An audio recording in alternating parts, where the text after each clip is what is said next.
The champagne flute trembled in Sophia Carter's hand as she stood before the floor-length mirror. The wedding dress cost more than her family had earned in 5 years. Layers of imported silk and French lace hugged her slim frame, making her feel like an actress wearing a costume for a role she never auditioned for.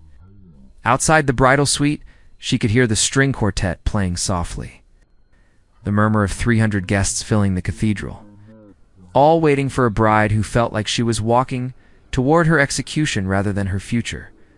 20-3 years old, and Sophia had never imagined her wedding day would feel like this. Empty, hollow, a business transaction wrapped in white tulle and orange blossoms. Her mother knocked softly before entering, eyes already red from crying. Not tears of joy, but of grateful desperation. The kind of tears that came from knowing your daughter was sacrificing herself to save the family. The Carter family bakery had been everything. 3 generations of recipes, early mornings filled with the scent of rising dough, regular customers who felt like extended family. Then her father's medical bills started piling up after his heart attack. The treatments that insurance refused to cover, the experimental procedures that might save his life, but cost a fortune. The bakery went under within 18 months, dragging their home and savings with it. Bankruptcy loomed like a dark storm cloud, ready to destroy what little remained of their dignity. That was when Dr. Ethan Blackwood appeared. A cardiovascular surgeon with a reputation that spanned continents, he had treated Sophia's father during his worst crisis. 40 years old, devastatingly handsome in that refined way that came with wealth and education. Ethan was the kind of man who made nurses stutter and residents scramble. He was also mysteriously unmarried. Despite being one of the most eligible bachelors in the city, the proposal came during a follow-up appointment. Not romantic, not even particularly warm. Ethan had looked at Sophia with those intense gray eyes and stated his offer like he was discussing a surgical procedure. He needed a wife for social and professional reasons. She needed money to save her family. 6 months of marriage, all debts paid, and then they could part ways quietly. A contract clean and simple. Sophia had said yes before she fully understood what she was agreeing to. Desperation made people do impossible things. Now, standing in this borrowed palace of a bridal suite, she wondered if she had sold her soul. The wedding coordinator rushed in, fussing with Sophia's veil, applying another layer of lipstick that tasted like expensive chemicals. Her younger sister, Grace, hovered nearby, looking guilty and relieved all at once. The entire family was relieved.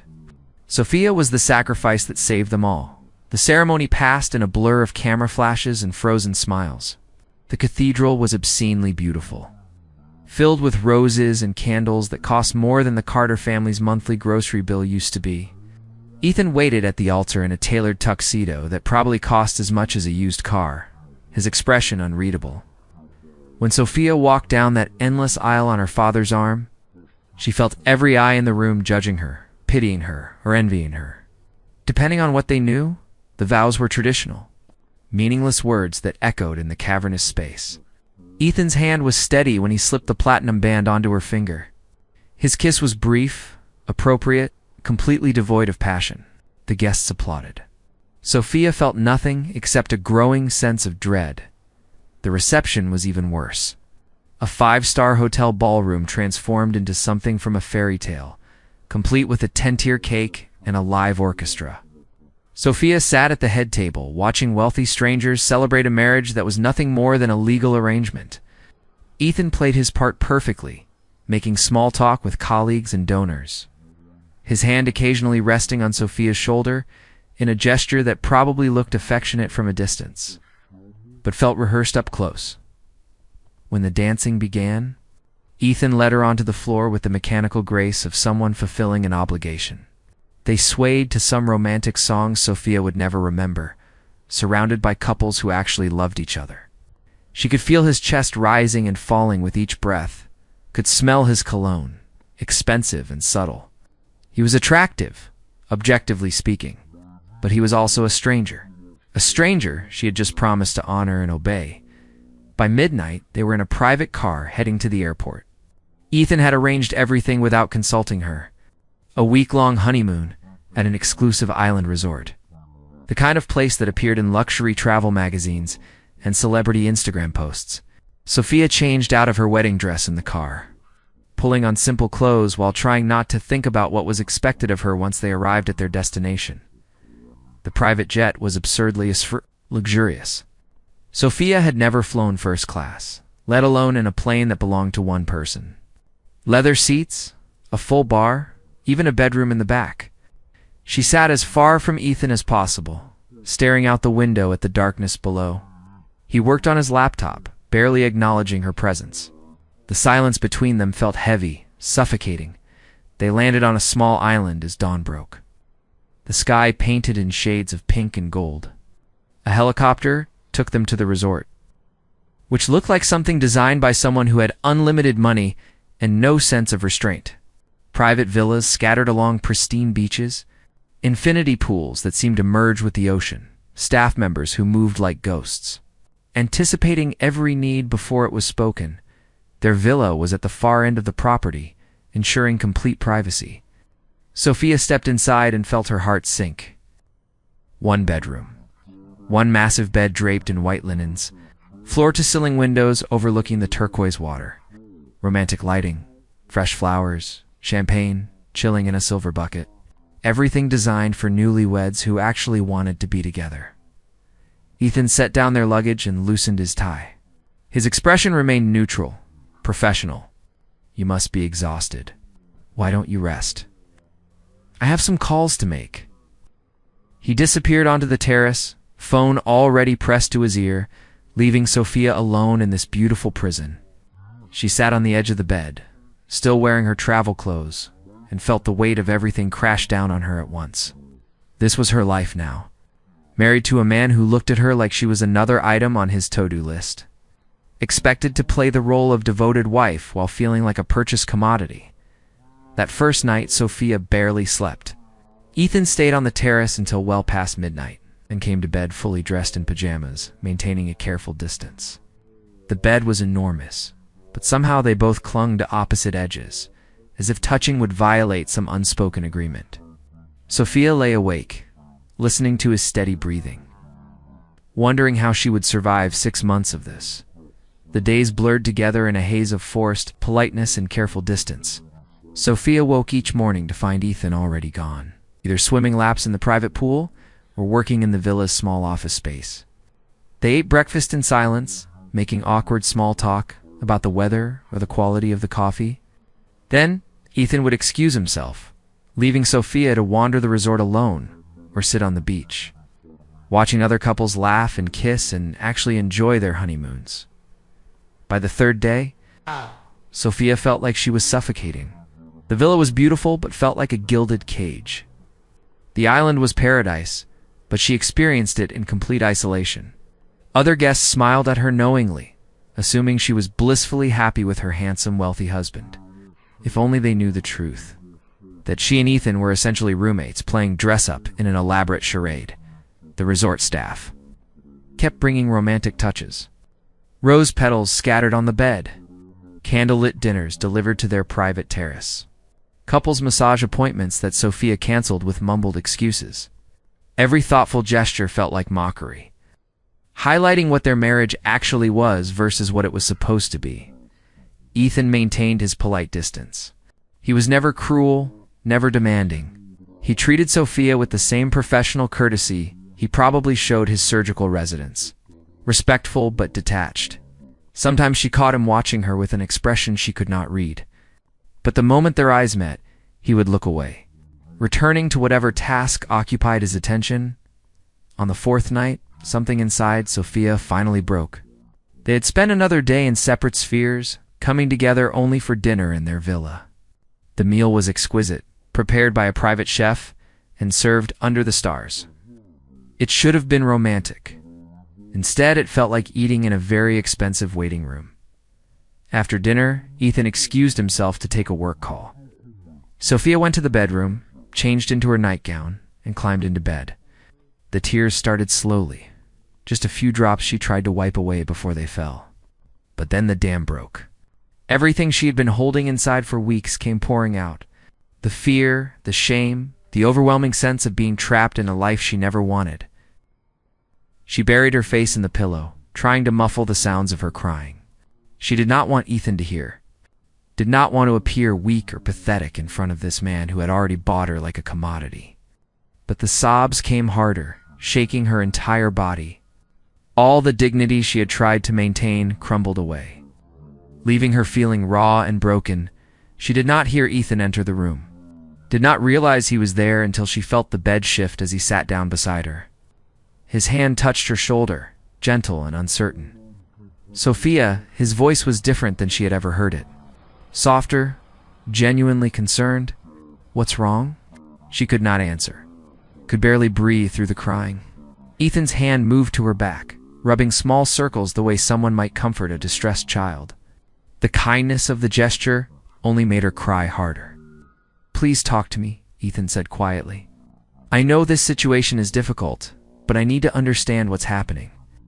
Sophia finally turned over, not caring that her face was blotchy and swollen from crying. Let him see her at her worst. What did it matter anymore? I cannot do this, she whispered. I thought I could, but I cannot. Ethan's expression shifted, something like pain crossing his features. Do you want to end the arrangement? Because if you're that unhappy, we can discuss options. It's not about ending it. Sophia sat up, hugging her knees to her chest. It's about everything. This whole situation. Being married to someone who barely speaks to me, knowing that eventually you'll expect things from me that I do not know how to give. What things? Ethan asked carefully. Sophia felt her face flush hot with embarrassment. She could not look at him. You know what things? We are married.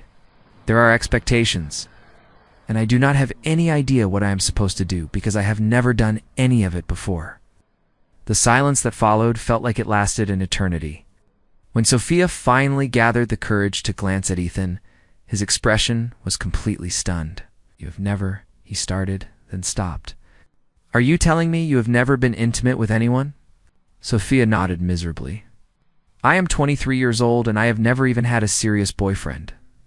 My whole life was working at the bookstore and helping with the bakery and taking care of my dad after he got sick. There was never time for dating or relationships.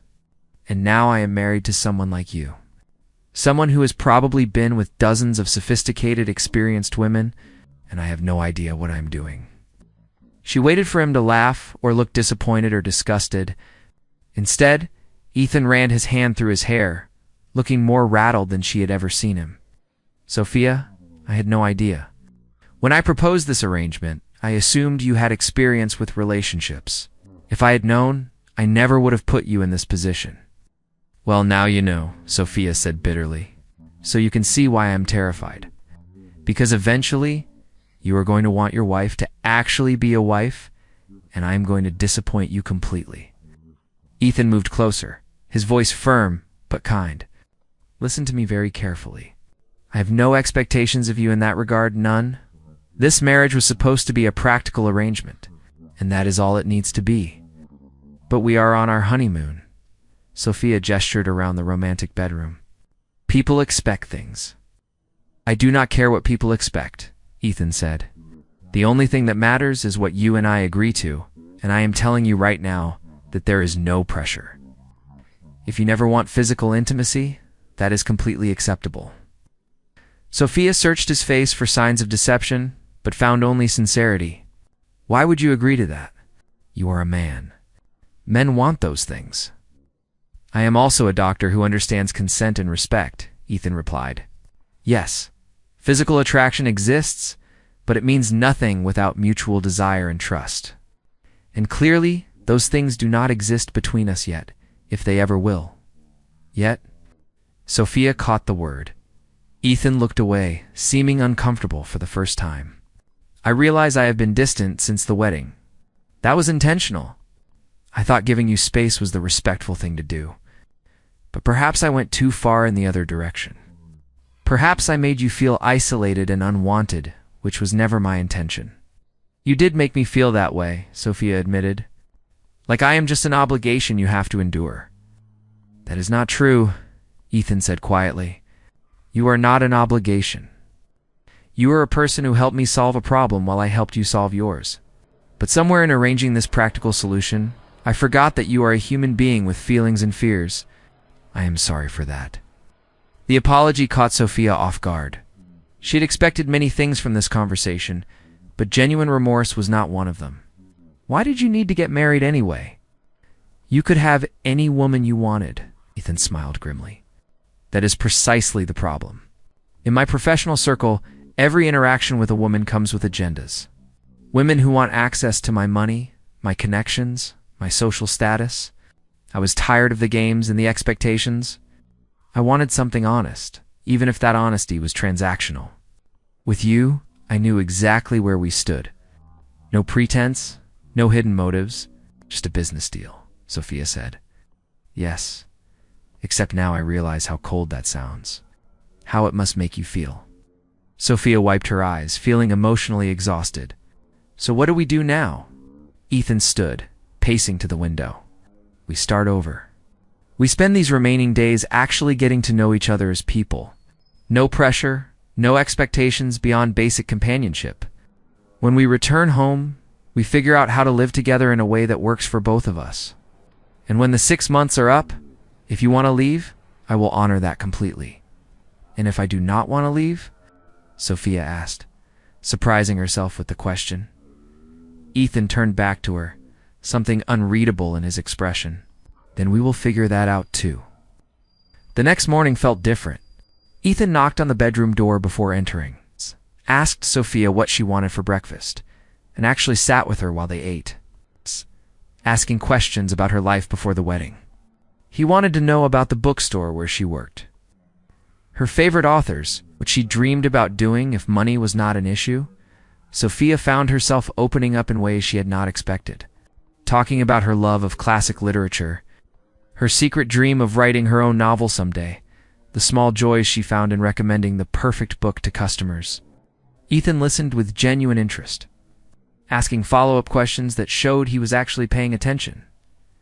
After breakfast, he surprised her by suggesting they explore the island together. They rented a scooter and drove along winding coastal roads, stopping at small villages and local markets. Sophia bought handmade jewelry from an elderly woman who blessed their marriage with traditional words.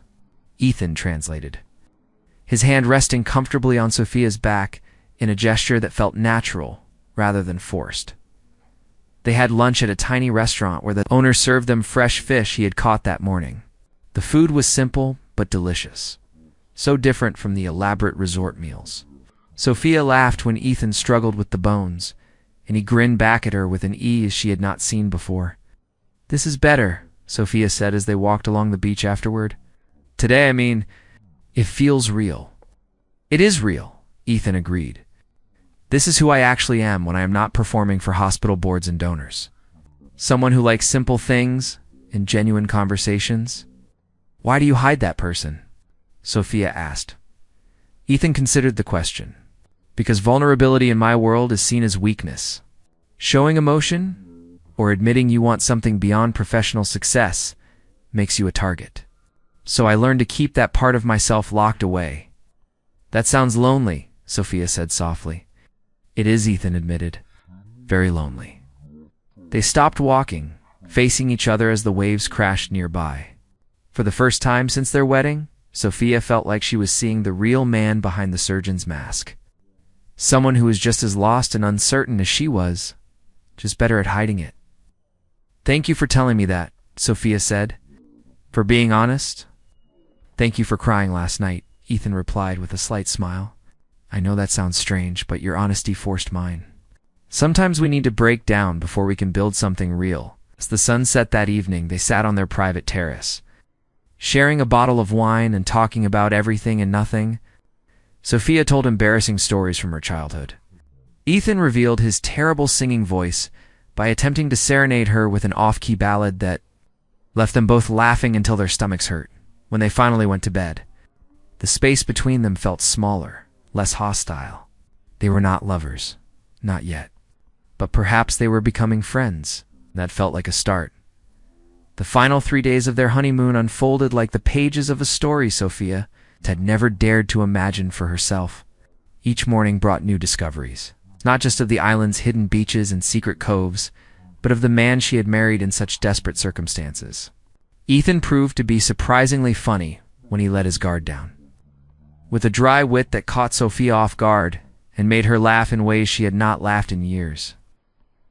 They went snorkeling in crystal-clear waters, and Sophia clung to Ethan's hand as colorful fish swam around them. He was patient with her fears, never pushing her beyond her comfort zone, but gently encouraging her to trust him. When a sea turtle glided past, massive and graceful, Sophia squeezed his hand so hard she'd probably cut off his circulation. But Ethan just squeezed back, sharing the moment of wonder with her. In the evenings, they cooked together in the villa's kitchen, attempting local recipes with varying degrees of success. Sophia learned that Ethan was absolutely terrible at following directions, preferring to improvise with disastrous results. Their attempt at traditional island curry ended up so spicy that they both cried while laughing, gulping water and blaming each other for the culinary catastrophe. "You were supposed to add 1 chili pepper," Sophia gasped between laughs. "1. How did you manage to add 6? "I thought you said 6, Ethan protested, his face flushed red from the heat. "My ears were ringing from chopping onions." "That is not how ears work, Doctor," Sophia teased, and Ethan threw a dish towel at her in retaliation. These small moments of domesticity began weaving something between them that felt dangerously close to real affection. Sophia caught herself watching Ethan when he was not looking, noticing things she had been too anxious to see before, the way his eyes crinkled when he smiled genuinely, the small scar above his left eyebrow from a childhood accident, how he always made sure her coffee was exactly the right temperature before handing it to her each morning. On their 6th evening, they took a sunset cruise on a small sailboat. The captain left them alone with champagne and fresh fruit, the boat drifting peacefully as the sky transformed into a canvas of orange, pink, and deep purple. Sophia sat at the bow, letting the warm breeze tangle her hair. Feeling more at peace than she had in months, Ethan joined her, sitting close enough that their shoulders touched. Neither of them moved away from the contact. "What are you thinking about?" he asked softly. "How strange life is," Sophia replied. "A month ago, I was shelving books and worrying about my father's medical bills. Now, I am on a sailboat in paradise, married to someone I am just beginning to understand. Do you regret it?" Ethan's voice carried a vulnerability that made Sophia turn to look at him. "Marrying me, I mean. If you could go back, would you choose differently?" Sophia considered the question carefully. Honesty had become important between them. "I do not know. The circumstances were awful, and I hated feeling like I was being sold. But if I had refused, my father might have died. My family would have lost everything. And I never would have met you, not really. So maybe some good things can come from desperate choices." "I would not have blamed you for refusing," Ethan said. "What I asked of you was unfair. I knew that even when I made the offer, I told myself it was a mutually beneficial arrangement. But the truth is, you had no real choice. I used your desperation to solve my own problems, and that makes me uncomfortable when I think about it too much." "You saved my family," Sophia reminded him. "That counts for something. Does it count enough?" Ethan turned to face her fully. "Sophia, I need to tell you something, and I need you to hear it without feeling obligated to respond in any particular way." Sophia's heart began to race. "Okay." Ethan took a deep breath, his gray eyes reflecting the dying sunlight. "These past few days with you have been the most genuine, enjoyable days I've had in years. Maybe ever. You make me laugh. You challenge me.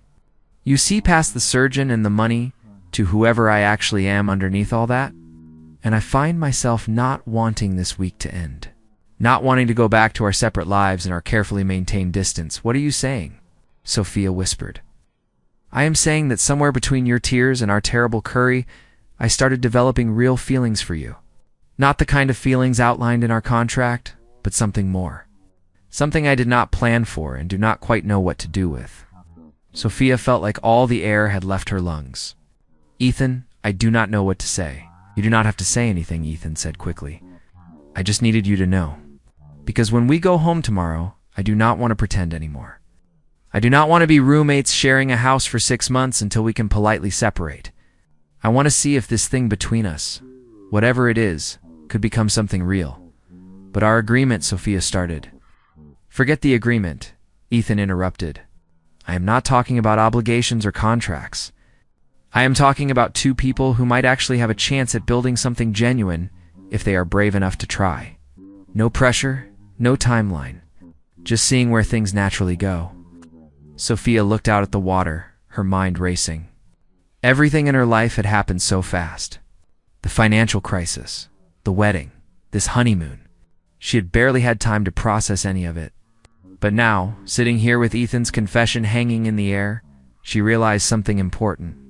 The fear that had dominated her thoughts for weeks had gradually transformed into something else. Curiosity, hope, and yes, the beginning of real affection for this complicated man who had bought her freedom and was now offering her something far more valuable, a choice. I'm terrified, Sophia admitted. Terrified of disappointing you. Terrified of not being enough. Terrified of this whole situation. I am terrified too, Ethan said.